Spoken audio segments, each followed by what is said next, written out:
Good evening. I hope you've had a great day today.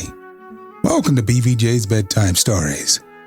I'm Big Voice Jay, and this is a show where we get you ready for a good night's sleep with public domain short stories just for you. Links to all the stories can be found at the show notes at bedtimewithbvj.com.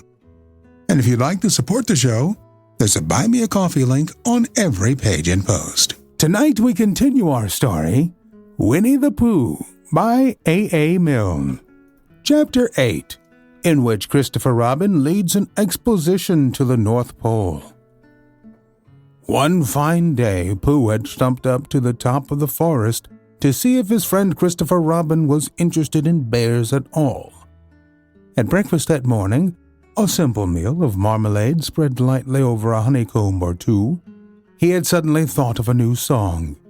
It began like this: "Sing-ho for the life of a bear." When he had got as far as this, he scratched his head and thought to himself, "That's a very good start for a song. But what about the second line?" He tried singing "ho" 2 or 3 times, but it didn't seem to help. Perhaps it would be better, he thought, if I sang "I" for the life of a bear. So he sang it, but it wasn't. "Very well then," he said. "I shall sing that first line twice, and perhaps if I sing it very quickly, I shall find myself singing the third and fourth lines before I have time to think of them, and that will be a good song. Now then, sing-ho for the life of a bear. Sing-ho for the life of a bear. I don't much mind if it rains or snows, 'cause I've got a lot of honey on my nice new nose. I don't care if it snows or thaws, 'cause I've got a lot of honey on my nice clean paws. Sing-ho for a bear, sing-ho for a Pooh. And I'll have a little something in an hour or two." He was so pleased with this song that he sang it all the way to the top of the forest. And if I go on singing it much longer, he thought, it will be time for the little something, and then the last line won't be true. So he turned it into a hum instead. Christopher Robin was sitting outside his door putting on his big boots.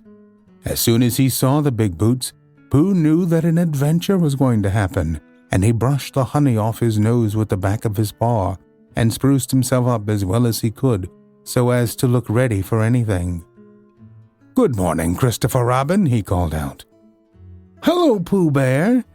I can't get this boot on." "That's bad," said Pooh. "Do you think you could very kindly lean against me, 'cause I keep pulling so hard that I fall over backwards?" Pooh sat down, dug his feet into the ground, and pushed hard against Christopher Robin's back. And Christopher Robin pushed hard against his, and pulled at his boot until he got it on. "And that's that," said Pooh. "What do we do next?" "We are all going on an expedition," said Christopher Robin as he got up and brushed himself. "Thank you, Pooh." "Going on an expo-tition," said Pooh eagerly. "I don't think I've ever been on one of those. Where are we going on this expo-tition?" "Expedition, silly old bear. It's got an X in it." "Oh," said Pooh, "I know." But he didn't realize. "We're going to discover the North Pole." "Oh," said Pooh again. "What is the North Pole?" he asked. "It's just a thing you discover," said Christopher Robin carelessly, not being quite sure himself. "Oh, I see," said Pooh. "Are bears any good at discovering it?" "Of course they are, and Rabbit and Kanga and all of you. It's an expedition. That's what an expedition means. A long line of everybody. You'd better tell the others to get ready while I see if my gun's all right. And we must all bring provisions." "Bring what?" "Things to eat." "Oh," said Pooh happily. "I thought you said provisions." "I'll go and tell them." And he stumped off. The first person he met was Rabbit. "Hello, Rabbit," he said. Is that you?" "Let's pretend it isn't," said a rabbit, "and see what happens. I've got a message for you. I'll give it to him. We're all going on an expedition with Christopher Robin." "What is it when we're on it?" "A sort of boat, I think," said Pooh. "Oh, that sort." "Yes, and we're going to discover a pole or something. Or was it a mole? Anyhow, we're going to discover it." "We are we?" said Rabbit. "Yes, and we've got to bring Pooh things to eat with us, in case we want to eat them. Now, I'm going down to Piglet's. Will you?" He left Rabbit and hurried down to Piglet's house. A piglet was sitting on the ground at the door of his house, blowing happily at a dandelion, and wondering whether it would be this year, next year, sometime, or never. He had just discovered that it would be never, and was trying to remember what it was, and hoping it wasn't anything nice, when Pooh came up. "Oh, Piglet," said Pooh excitedly, "we're going on an expedition, all of us with things to eat, to discover something." "To discover what?" said Piglet anxiously. "Oh, just something." "Nothing fierce." Christopher Robin didn't say anything about fierce. He just said it had an X. "It isn't their necks I mind," said Piglet earnestly. "It's their teeth." "But if Christopher Robin is coming, I don't mind anything." In a little while they were all ready at the top of the forest, and the expedition started. First came Christopher Robin and Rabbit, then Piglet and Pooh, then Kanga, with Roo in her pocket, and Owl, then Eeyore, and in the end, in a long line, all Rabbit's friends and relations. "I didn't ask them," explained Rabbit carelessly. "They just came. They always do. They can march at the end after Eeyore." "What I say," said Eeyore, "is that it's unsettling. I didn't want to come on this expo. What Pooh said, I only came to oblige. But here I am, and if I am the end of the expo, what we're talking about, then let me be the end. But if every time I want to sit down for a little rest, I have to brush away a half a dozen of Rabbit's smaller friends and relations first, then this isn't an expo, whatever it is, at all. It's simply a confused noise. That's what I say." "I see what Eeyore means," said Owl. "If you ask me, I'm not asking anybody," said Eeyore. "I'm just telling everybody.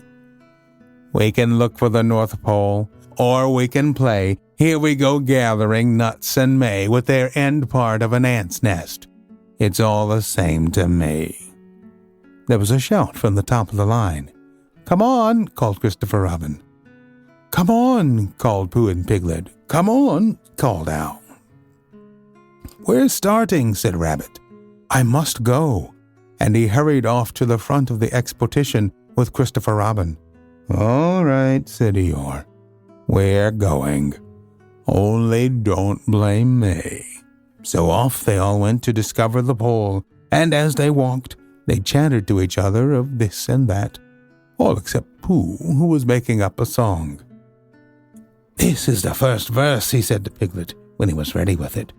"First verse of what?" "My song." "What song?" "This one." "Which one?" "Well, if you'll listen, Piglet, you'll hear it." "How do you know I'm not listening?" Pooh couldn't answer that one, so he began to sing. They all went off to discover the pole, Owl and Piglet and Rabbit and all. It's a thing you discover, as I've been told, by Owl and Piglet and Rabbit and all. Eeyore, Christopher Robin, and Pooh, and Rabbit's relations all went too, and where the pole was none of them knew, Sing hey for Owl and Rabbit and all." "Hush," said Christopher Robin, turning round to Pooh. "We're just coming to a dangerous place." "Hush," said Pooh, turning round quickly to Piglet.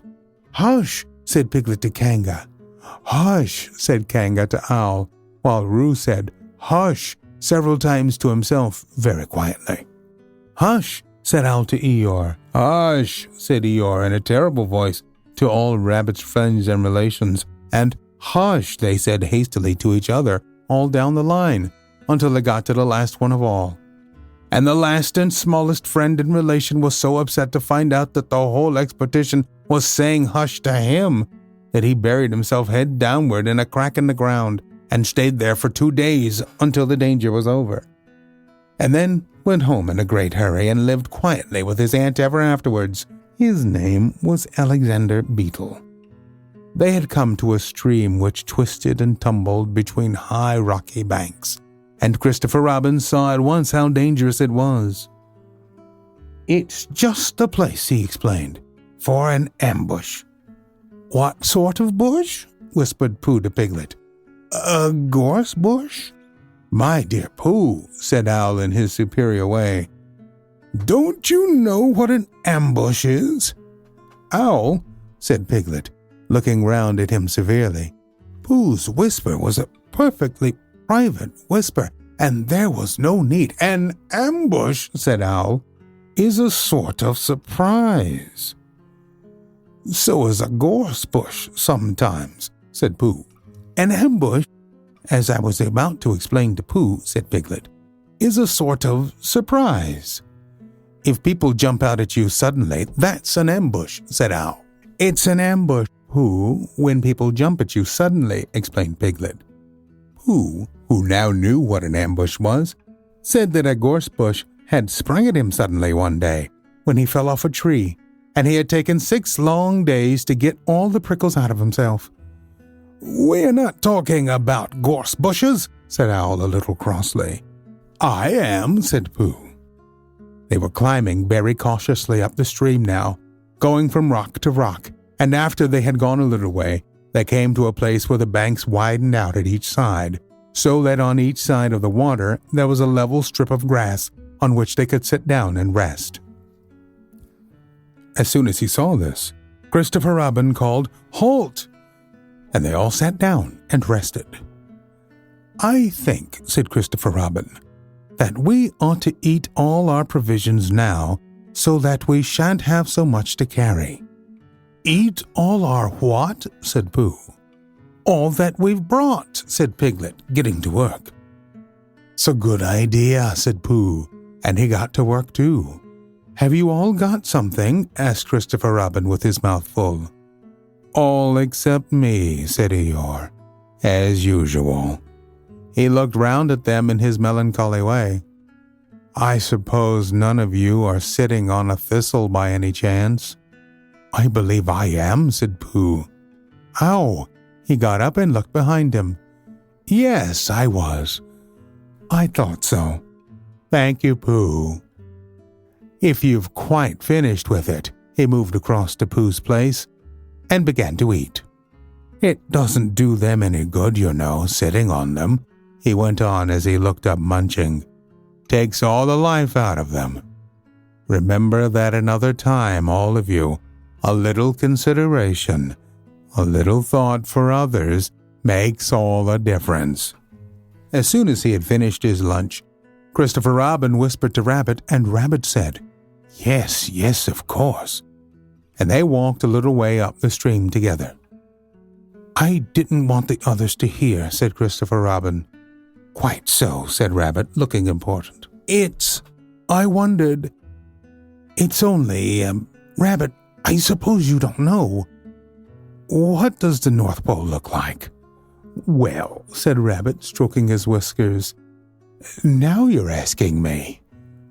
"I did know once, only I've sort of forgotten," said Christopher Robin carelessly. "It's a funny thing," said Rabbit, "but I've sort of forgotten too, although I did know once. I suppose it's just a pole stuck in the ground." Sure to be a pole, said Rabbit. Because of calling it a pole, and if it's a pole, well, I should think that it would be sticking in the ground. Shouldn't you? Because there'd be nowhere else to stick it. Yes, that's what I thought. The only thing, said Rabbit, is where is it sticking? That's what we are looking for, said Christopher Robin. They went back to the others. Piglet was lying on his back, sleeping peacefully. Roo was washing his face and paws in the stream, while Kanga explained to everybody proudly that this was the first time he had ever washed his face himself, and Owl was telling Kanga an interesting anecdote full of long words like encyclopedia and rhododendron, to which Kanga wasn't listening. I don't hold with all this washing, grumbled Eeyore. This modern behind-the-ears nonsense. What do you think, Pooh? Well, said Pooh, I think, but we shall never know what Pooh thought, for there came a sudden squeak from Roo, a splash, and a loud cry of alarm from Kanga. So much for washing, said Eeyore. Roo's fallen in, cried Robin, and he and Christopher Robin came rushing down to the rescue. Look at me swimming, squeaked Roo from the middle of this pool, and was hurried down a waterfall into the next pool. Are you all right, Roo dear? Called Kanga anxiously. Yes, said Roo. Look at me and down he went over the next waterfall into another pool. Everybody was doing something to help.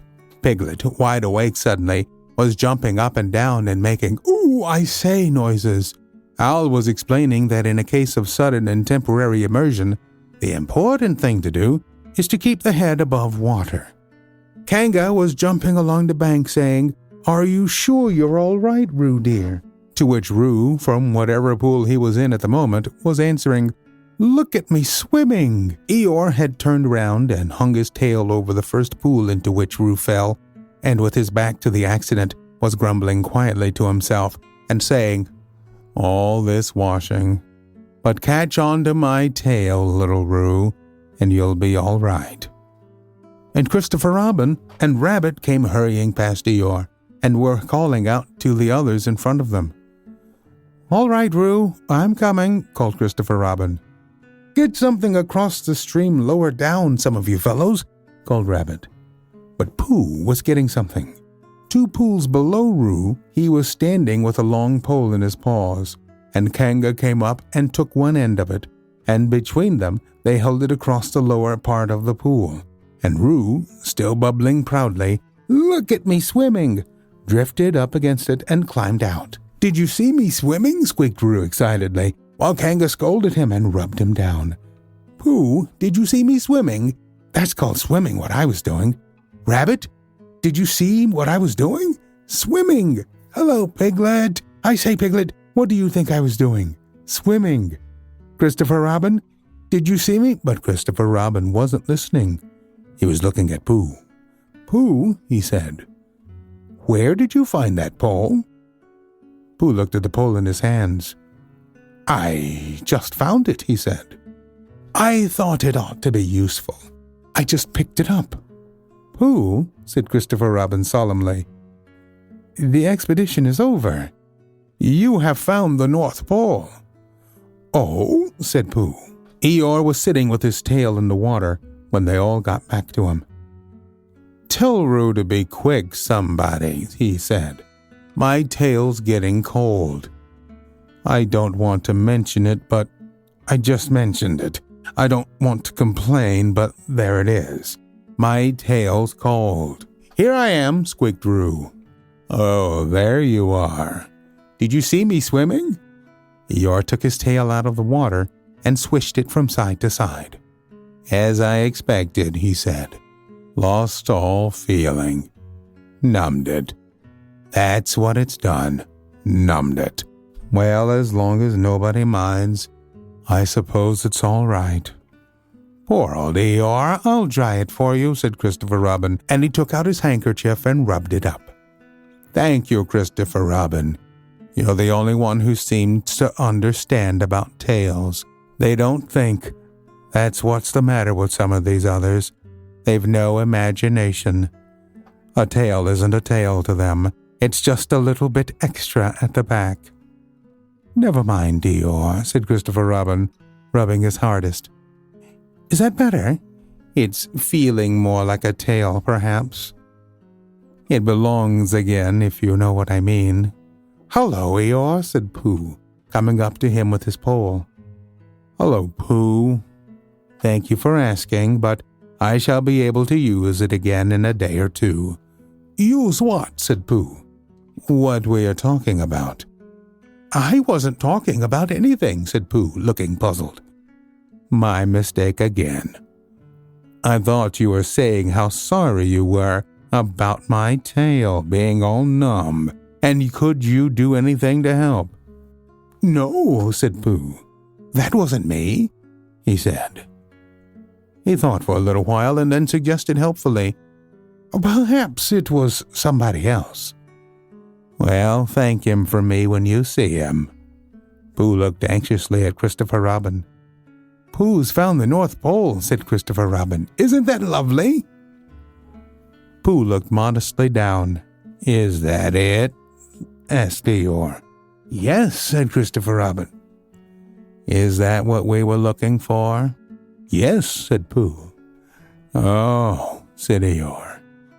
"Well, anyhow, it didn't rain," he said. They stuck the pole in the ground, and Christopher Robin tied a message onto it. "North Pole, discovered by Pooh." Pooh found it.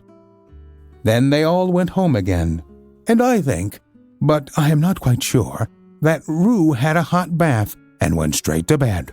And Pooh went back to his own house, and feeling very proud of what he had done, had a little something to revive himself. We'll continue the story on our next episode. We are always looking for great stories like these to feature on the show. You can send your suggestions to bigvoicej@gmail.com. We've got a YouTube channel full of stories from the show. Go to tiny.cc/BVJ Bedtime. Don't forget to leave us a review on Apple Podcasts. It helps to spread the word that we're putting people to sleep every single night. And if you'd like to support the show, there's a Buy Me a Coffee link on every page and post. Thank you so much for listening. Good night. Diamond Club hopes you have enjoyed this program.